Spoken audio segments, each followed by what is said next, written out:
Guys, একটা balloon যদি একটা আগুনের সংস্পর্শে আসে তাহলে কি হবে? বেলুনটা ফেটে যাবে নিশ্চয়ই। আজকের ভিডিওতে তোমাদের দেখাবো এই বেলুনটাকে আমি আগুনের সংস্পর্শে নিয়ে যাব, কিন্তু বেলুনটা ফাটবে না। গাইস, ভিডিওটা শুরু করার আগে চ্যানেলে যদি নতুন এসে থাকো প্লিজ চ্যানেলকে সাবস্ক্রাইব করে রাখো আর ভিডিওতে একটা করে লাইক দিয়ে যাও।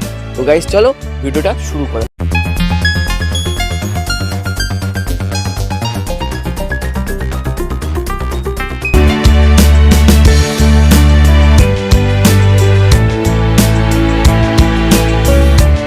গাইস, আমি বেলুনটার ভিতরে সামান্য জল দিয়ে ভরে নিয়েছি। এবার আমি মুখ দিয়ে বেলুনটাকে ফুলিয়ে নেব হাওয়া দিয়ে।